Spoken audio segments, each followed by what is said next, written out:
Hello and Assalamu alaikum. Welcome back to another video. My name is Sehar and today we're going to talk about an autoimmune disease that affects your immune system. In the past, I would say 15 to 20 years, it was also known as a very rare disorder. But in the recent times, especially since I don't know if you guys have read about it or not, Johnson & Johnson's vaccination has come out in the market after COVID. People have been facing and there has been a rise in the cases of GBS in America.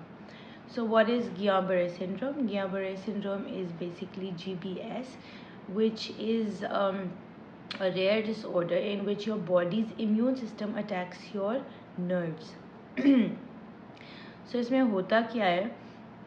You feel tingling in your fingers, in your toes, and these are so I'm going to read along with you guys from my laptop so that I do not say something wrong, and then after that I'm going to share my own personal experience with you. So it is thought to be caused by a problem within the immune system, the body's natural defense against illness and infection. Normally the immune system attacks any germs that get into the body, but in people with Guillain-Barré syndrome or GBS, something goes wrong and it mistakenly attacks the nerve instead of the immune system, the nervous system. The clinical diagnosis of GBS needs to be confirmed by a cerebrospinal fluid analysis and nerve conduction studies. So the symptoms can quickly worsen and be fatal if left untreated. In severe cases, people with GBS syndrome can develop full body paralysis. The condition can be life-threatening if paralysis affects the diaphragm or chest muscles, preventing proper breathing. So now let's talk about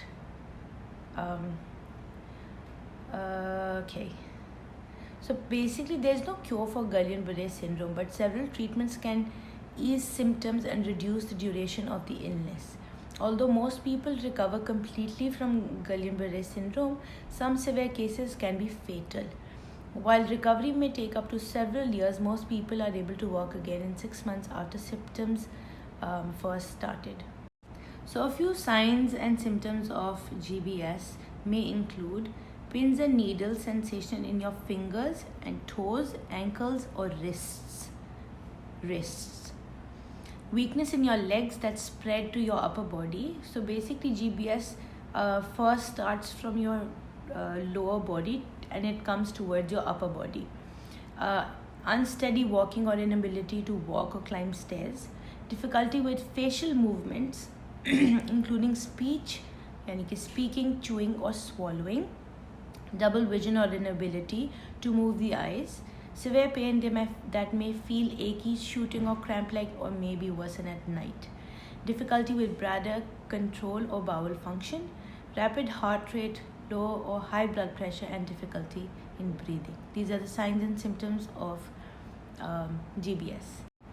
So GBS has several forms, but the main types are acute inflammatory demyelinating polyradical neuropathy, AIDP. I'm sorry if I didn't pronounce it right. I am not a professional. So iska hai the most common form in North America and Europe. The most common sign of AIDP is muscle weakness that starts in the lower part of your body and spreads upward like I mentioned. Miller-Fisher syndrome, in which paralysis starts from the eyes, is also associated with unsteady gait, is less common in US but more common in Asia. Acute motor axonal neuropathy, AMAN, and acute motor sensory axonal neuropathy, AMSAN, are less common in US, but so the sole reason why I'm talking about GBS today is because since COVID and COVID vaccination has come out, there has been an increase in the cases of GBS. Because GBS is an autoimmune disease, I would like to raise awareness about it, because there are many people who can suffer from this without even knowing, and there are many doctors who actually do not really know how to diagnose this correctly. If back in the days that was the case in my case, but nowadays doctors are obviously very much aware of this disease. So moving on, I'm going to share my experience, my hands-on experience about GBS, and I hope it will help somebody, and I hope somebody who's going through this has recovered and they find a solution for it. So now I'm going to start off by reading out from my blog, because I don't have the strength to remember everything and speak it out loud without reading it, because I do forget sometimes. So I'm going to just start reading out my blog. So it goes like this. Beta, I'm your doctor. You can consider me just like your uncle. I have to ask you something. Would you like to stay here in the hospital and get your medication via IV, or would you like for me to send a nurse for home care? These words have left a ring to my ears till today. I was 12 years old at the time. I had just got promoted to a new class. I was enjoying the new environment of the school. I was very good with my grades. I was doing very well in my school. So while we were getting closer we were preparing for winter holidays, and our school was preparing for farewell for the other class, and we were practicing our dances and everything. It was the last day of practice, and I was at school, and I suddenly developed a fever, and I was very happy. I was dancing, I was enjoying, I was over the moon, because I did well. My grades were very well, and soon holidays were approaching, so I was like, let's do this. But then I started feeling very weak, and I was about to faint. So I asked the teacher that I'm not feeling well, would you like to check my fever? And they checked my fever, and it was 104 at the time. So they quickly called my parents, and they picked me up, and I went home. So I went home, and after that I never went back to school for the longest time, especially because it was the last day, and then soon holidays had started. So then started the tough time. Holidays happened, we were home. I was still very unwell. My stomach was very upset.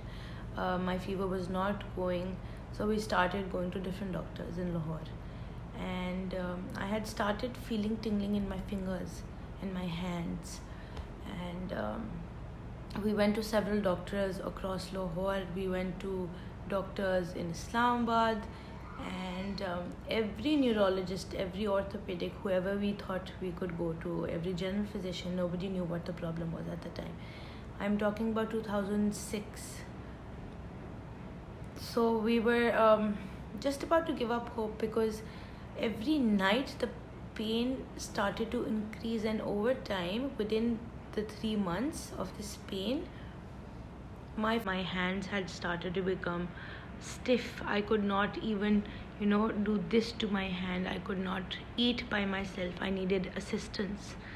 So a 12-year-old, I was 12 years old, and I remember my cousin and my mother, my sister, they all were there for me. They used to help me eat food, because as soon as nighttime started to approach, my pain used to get worse. And at night, I remember I used to cry, and I used to hug my father, my mother, and I used to cry like anything all throughout the night. Like I used to scream in pain, because the pain was so bad, it was so unbearable, that I couldn't do anything about it, nor my parents could do anything about it. We were in Islamabad at the time, and we were just so then every night as it passed, I used to scream in pain. I used to scream so loud, but as the day approached, my pain was very much bearable, and I could do things. I would move, I would be able to eat myself. I would try to, at least. But again, Jesse, night time aati thi, I could not do anything. So my chacha called, and he said, okay, you've tried Lahore, Islamabad, everywhere. Why not just come to Karachi? There's a doctor here. Give it a shot. If not, then we'll figure out another way, and we'll go abroad and we'll see if we can find a doctor and cure it, because my hands and my upper body started to become paralyzed. My arms were paralyzed. I couldn't move. It was really bad, and कहना बहुत आसान है but तकलीफ बहुत ज़्यादा थी. So after 3-4 months of intense pain and torture and mentally being disturbed, because my parents were disturbed, I was disturbed, my sister was disturbed, everything was disturbed. I couldn't go to school. I had no life at the time because I was just not bedridden, but I couldn't do anything. I wasn't mobile. So we went to Karachi. The day we went to Karachi, we had the appointment at the same time. So we just went home. My chacha said, just leave your bags here. We're going to the doctor right now. So we just went to the doctor, and I remember the name of the hospital was Park Lane. That's where the doctor was sitting at the time. And I had no hopes because I knew it was going to be, again, we're going to get some tests and the doctor is going to give some painkillers and we're going to go back to square one. So as soon as we entered the doctor's clinic, he asked, my mother was there with me and my chacha was there with me. So he asked if, what the problems I was facing, and then he asked I would like to conduct a test right now. And they took me to the nerve conduction area where they conducted the test, and that test is conducted by placing just like they place stickers on you for ECG, they place those stickers all around my face, my body, and they started giving, it gives you shocks to see how your nerves react, and I remember once the test was done, I couldn't feel anything. My chacha said, how come she didn't feel anything? Let me test it. And once he just put his finger on that, the shock was too. So as soon as the test was conducted, the doctor called us back into the office and he said, okay, beta, would you like to, get the injections or medications or treatment for this thing that you have at home or in the hospital? How would you feel comfortable? I said at home because my dada, dadi, everyone was there at home. So I said at home. And then he started telling us about what the diagnosis was. So he told us that I have GBS, Guillain-Barré Syndrome, in which the cover of your nerves starts to rip off, and that causes pain and paralysis. And he told me, you've come at the very right time, because there's another child who was 14 at the time, and he got late for treatment and he was bedridden. And so, hearing about that child, that child was not able to get treatment, it left a very strong impact to myself that, maybe I am a lucky child. Maybe Allah has, given me a second chance in life. And I can't forget the time. So the next 5 days at home, twice a day, I was getting IV injectables. I don't remember the name, but at the time, those injections weren't even available in Pakistan. So we were told that you have 24 hours to arrange the medication and bring it to Pakistan from America, and it has to be stored in a cold place. So you need a separate fridge for that with a UPS, because at the time load shedding was on peak and it had just started. So overnight the medication had come from America. So once the injections came, for the next 5 days, twice a day, I used to get the IV at my house, at my chachu's house, where everybody was there by my side. There were days I used to cry because I didn't want to get the new IV line installed. It was just too much to take in for a 12-year-old because I didn't understand anything. But I do know this, on the 6th day when my IV, when the injections were done, and the doctor said, you're good to go. Your reports are amazing.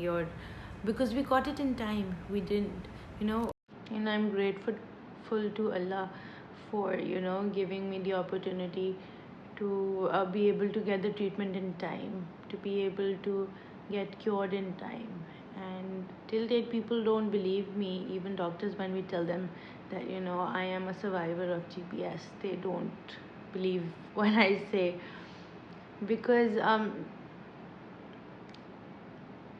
it has been a very traumatic journey for me, going through that phase and accepting that, and for life, um, it has left a very strong impact in my life, that till today, when I heard about the Johnson and Johnson's vaccination case, that GBS is caused because of the vaccination, I was scared. It just came back ringing to me. And we should be grateful for all the things that God has given us. The ability to eat yourself, the ability to walk, the ability to think, the ability to do so much. But if even one of these things has been taken away from you for even a short span of time, it leaves a very huge impact on you. And especially a child who's only 12 years old, it left a very big impact. But Alhamdulillah, I am so super proud of myself, the doctor, and for life I will be in debt of that doctor, because if it was not for him, I don't know where I would be today. Probably I would be just like the 14-year-old child. But I'm so thankful to that doctor till today, that I pray for him, that Allah Ta'ala gives him health, gives him immense success. Because even till today, I think about that 14-year-old boy. I don't know how he's doing. I don't know if he ever recovered or not. But just hearing about that at that time of my age, it just left a very traumatic impact to me. And also, the experience of having GBS was very traumatic, and I am thankful again to Allah. But I just wanted to make this short video to give you a little insight of what GBS is, and I'm going to make another video of explaining this even more better. Thank you so much for watching my videos. And so I'm just going to say this and end this here, that a rare disease is not so rare anymore. It's becoming more common nowadays. So please do your research. Please try to find out if you're experiencing any one of the symptoms that I mentioned. Please research about it, find the right doctor for it. Never give up, never ever give up. And may Allah always be there by your side. May He always cure you and take away all the problems that you guys are facing right now. If you or any one of you watching has been through this, please share your experience with me and let me know how it was for you or somebody you know. And just watch out for the symptoms. You never know. Take care of yourself, and I will soon come back with another video. Allah Hafiz.